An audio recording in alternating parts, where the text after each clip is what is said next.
بسم اللہ الرحمن الرحیم۔ حضور نے فرمایا کہ میں قرآن مجید کی ایک ایسی آیت جانتا ہوں، اگر تمہیں معلوم ہو جائے، لوگ اس کو تھام لیں، اس کو پکڑ لیں، تو ان کے لیے وہ آیت کافی ہے۔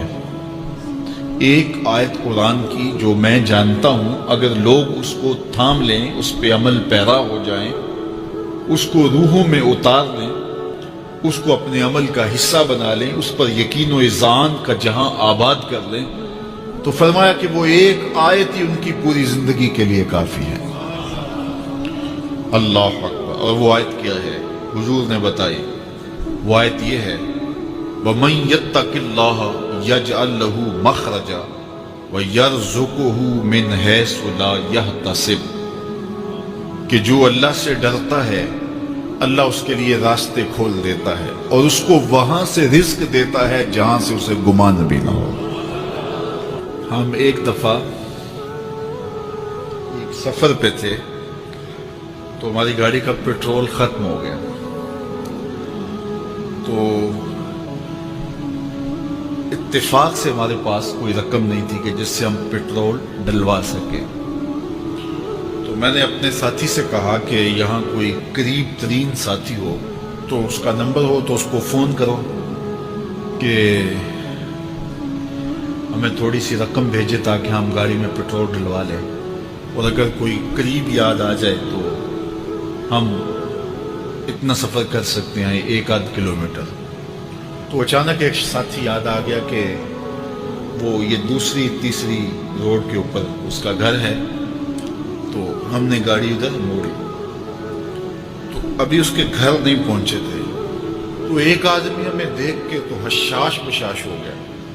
ابھی اس کے گھر نہیں پہنچے تو دیکھ کے تو حشاش بشاش ہو گیا۔ تو ملا، واقفیت بھی تھی، لیکن اتنی زیادہ اس سے جو ہے وہ شناسائی نہیں تھی۔ کسی اجتماع میں اس نے ہمیں بلایا تھا، تو ملاقات ہوئی تھی وہاں، ہم بیان کر کے اس کے علاقے میں، تو وہ لاہور آیا ہوا تھا، تو ہماری وہاں وہ ملاقات ہو گئی وہاں۔ تو وہ جلدی سے جیب میں ہاتھ ڈال کر کے تو کچھ رقم تھی اس کے پاس، اور میں پیش کر کے کہنے لگا کہ وہ 2-3 سال پرانی بات، کہتا وہ آپ ہمارے ایک جلسہ میں گئے تھے، ہم آپ کی کوئی خدمت کرنا چاہتے تھے لیکن آپ ہمیں پکڑا ہی نہیں دیے۔ تو یہ ہے آپ کا نذرانہ۔ تو ہوتا ہی ہے کہ اگر کوئی نذرانہ پیش کرے تو میں کہتا ہوں کہ نہیں کوئی مسئلہ نہیں، لیکن میں نے کہا ٹھیک ہے لے آؤ، کیونکہ تم خود نہیں آئے ہو، تمہیں کسی نے بھیجا ہے۔ وَيَرْزُقُهُ مِنْ حَيْثُ لَا يَحْتَسِبُ، میرے رب کا وعدہ ہے اگر تم اس پہ بھروسہ کرو تو پھر وہ تمہیں وہاں سے دے گا جہاں سے تمہیں گمان بھی نہیں ہوگا۔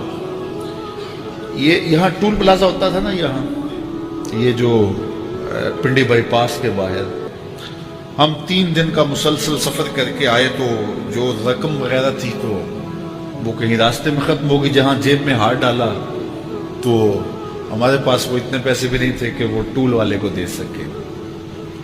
تو میں نے اپنے ڈرائیور کو کہا کہ تمہارے پاس کوئی ہے؟ تو وہ کہنے لگا جی میرے پاس بھی کوئی نہیں ہے۔ تو میں نے کہا چلو اس سے ادھار کر لیتے ہیں، اس کو ہم کہتے ہیں کہ ہم قریب ہی رہتے ہیں، ابھی جا کے آپ کو بھیج دیتے ہیں۔ تو ہمارے سے جو اگلی گاڑی تھی اس نے اس کو کہا کہ یہ جو پیچھے والے ہیں نا ان کا بھی کاٹ لو۔ اس نے ہمیں پہچان لیا، تو اس نے کہا کہ یہ جو پیچھے گاڑی آ رہی ہے نا اس کے بھی لے لو۔ تو اس نے پیچھے مڑ کے دیکھا تو اس نے کہا اچھا یہ وہ آ رہے چلو تم بھی رہنے دو۔ تو اس نے کہا تم بھی جاؤ اور وہ بھی جائے۔ تو یہ ہم نے کئی مناظر زندگی میں دیکھے۔ تو اللہ کے محبوب فرماتے ہیں قرآن میں ایک ایسی آیت ہے اگر تمہیں پتہ چل جائے اور اس پہ تمہارا عمل ہو جائے، وہ تمہیں وہاں سے رزق دے گا جہاں سے تمہیں گمان بھی نہیں ہوگا۔ اللہ اکبر۔ بہت سارے واقعات زندگی میں ایسے رونما ہوتے ہیں۔ یہ اچانک 2 باتیں میرے ذہن میں آ گئی تو میں نے آپ کے سامنے رکھ دی تاکہ اس سے یقین میں پختگی ہوتی ہے، بالخصوص جو مبلغین ہیں ان کے لیے خاص طور پہ یہ باتیں ہیں۔ بس اس پہ توکل رکھ کے چلتے رہیں، پھر دیکھنا کہ اللہ تمہارے لیے کیسے اسباب مہیا